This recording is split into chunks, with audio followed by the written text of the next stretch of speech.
ഹരി ഓം. ജഗദാദരണീയജാരഭാവം ജലജാപത്യവചോ വിചാരഗമ്യം തനുതാം ശിവേതരാണാം സുരനാഥോപലസുന്ദരം മഹോനഃ. ലോകം മുഴുവൻ ആദരിക്കുന്ന ജാരഭാവത്തോടു കൂടിയവനും വേദാർത്ഥ വിചാരത്താൽ മാത്രം മനസ്സിലാക്കാൻ പറ്റുന്നവനും ഇന്ദ്രനീല രത്നം പോലെ സുന്ദരനുമായ തേജസ്വരൂപൻ നമ്മുടെ അമംഗളങ്ങളെ നിഷ്പ്രഭമാക്കട്ടെ എന്ന് കവി പ്രാർത്ഥിക്കുന്നു. കണ്ണ, ഹൃദയവീഥികളെ പ്രകാശമാനമാക്കുന്ന നിന്തിരുവടി, അവിടുത്തെ നീളമേറിയ ആ കൈവിരലുകളെ ഞാൻ സദാ മുറുകെ പിടിച്ചിട്ടുണ്ട്. എൻ്റെ പിടിവിട്ടു പോകുമോ എന്ന ഭയത്താൽ ഭഗവാനെ ഞാൻ ആ കൈത്തണ്ടയിലും ഇരു കൈകളാലും ചേർത്ത് മുറുകെ പിടിച്ചിട്ടുണ്ട്. എപ്പോഴും എവിടെയും ആശ്രയമായി സദാ നിന്തിരുവടി അവിടുന്ന് എൻ്റെ അരികിലുണ്ടെന്ന് എനിക്കറിയാം. എങ്കിലും അല്പമായ എൻ്റെ ബുദ്ധി ചിലപ്പോൾ മറന്നുപോകും. അതുകൊണ്ട് ഭഗവാനെ, ഞാൻ എൻ്റെ ഇരു കൈകളും ചേർത്ത് അങ്ങയുടെ കയ്യിൽ മുറുകെ പിടിക്കുന്നു. പിന്നെയോ എൻ്റെ മനസ്സും ഹൃദയവും ആത്മാവും ഒക്കെ അങ്ങയിൽ ചേർത്തു വയ്ക്കുവാൻ ശ്രമിക്കുന്നു. എൻ്റെ കണ്ണുകൾ സദാ ഭഗവാനെ നിന്നെ തേടിക്കൊണ്ടേയിരിക്കുന്നു. നാരായണ. സാ കാപി സർവജഗദാമഭിരാമസീമാ കാമായനോ ഭവതു ഗോപകിശോരമൂർത്തിഃ.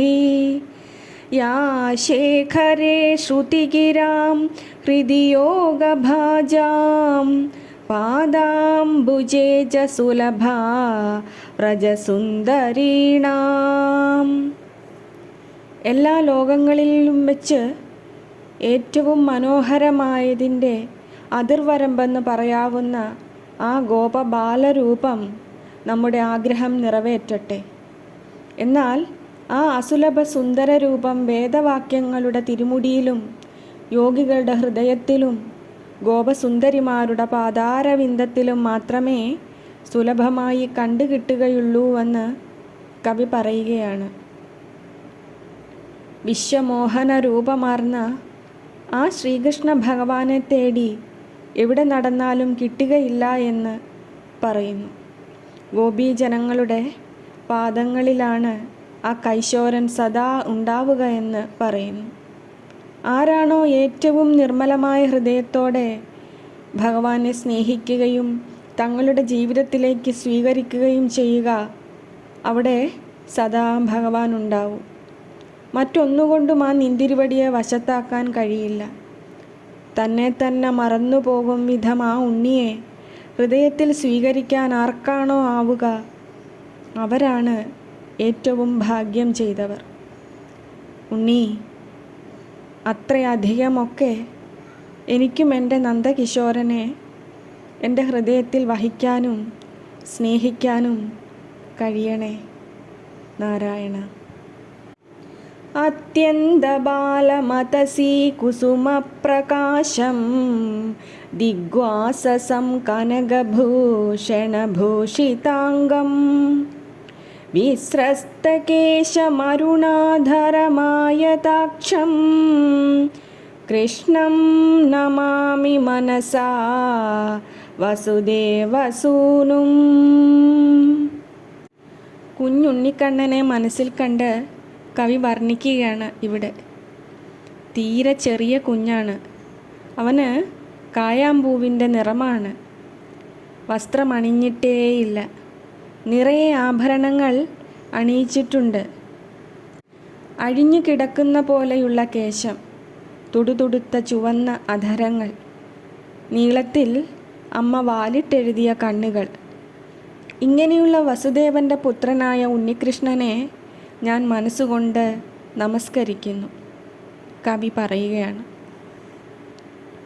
നിറം മങ്ങിയ തിരശീലകൾ ചേർത്തൊരുക്കിയ അരങ്ങ്, ജീവിതമെന്ന അരങ്ങ്. ഭഗവാനെ, പകർന്നാടുവാൻ ഒരുപാട് വേഷങ്ങൾ.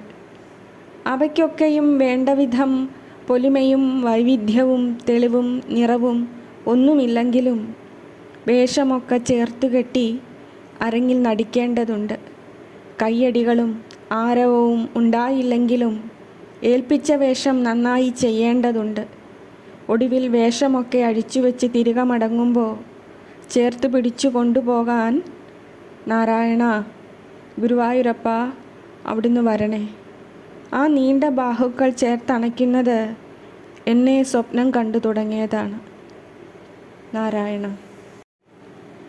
ഹസ്താം ഘ്രിനിക്കൊണിത കങ്കണ കിങ്കിണീകം മധ്യേ നിതംബമവലംബിത ഹേമസൂത്രം മുക്താകലാപമുകുളീകൃത കാകപക്ഷം വന്ദാമഹേ വ്രജചരം വസുദേവഭാഗ്യം.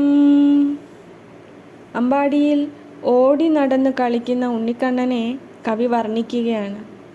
കൈകളിലെ വളകളും കാലുകളിൽ അണിഞ്ഞ തളകളും കിലുങ്ങുന്നുണ്ട്. അരയിൽ കെട്ടിയ പൊന്നിൻ്റെ നൂൽ തൂങ്ങിക്കിടക്കുന്നുണ്ട്. മുത്തുമാല കൊണ്ട് മുടി മുകളിലേക്ക് ചുറ്റി പിടിച്ചു കെട്ടിയിട്ടുണ്ട്. ഇങ്ങനെ അമ്പാടിയിൽ ഓടി നടക്കുന്ന ഉണ്ണിക്കണ്ണനെ, വസുദേവൻ്റെ ഭാഗ്യമായ നന്ദനനെ നാം വന്ദിക്കുന്നു എന്ന് കവി പറയുന്നു. വനവല്ലികളും തരിക്കളും നമിക്കുന്ന, പൈക്കിടാങ്ങൾ നക്കിത്തുടയ്ക്കുന്ന, വ്രജത്തിലെ മൺതരിയെപ്പോലും മോക്ഷം നൽകി ആ ഭൂവിലാകെ തൻ്റെ പാതാരവിന്ദങ്ങളാൽ പിച്ചവെച്ചും ഓടി നടന്നും പവിത്രമാക്കിയ ഭഗവാനെ, ഞാൻ എൻ്റെ ഹൃദയഭൂമിയുടെ വാതിൽ ഇതാ അങ്ങേക്കായി വിടർത്തുന്നു. ഭഗവാനെ, പത്മദളം പോലെ അഴകു വിരിഞ്ഞ കുഞ്ഞുപാദങ്ങൾ പിച്ചവെച്ച് അങ്ങ് കടന്നു വന്നാലും എൻ്റെ ഹൃദയഭൂമിയിൽ നിറയെ അങ്ങ് മുട്ടിലിഴയുകയും ഇടറി നടക്കുകയും പിന്നെ ഓടിക്കളിച്ചും തിമർത്തും ഉല്ലസിക്കണേ. നാരായണ, മറ്റെന്താണ് എനിക്ക് അവിടുത്തേക്കായി നൽകുവാനായിട്ട് ഉള്ളത്?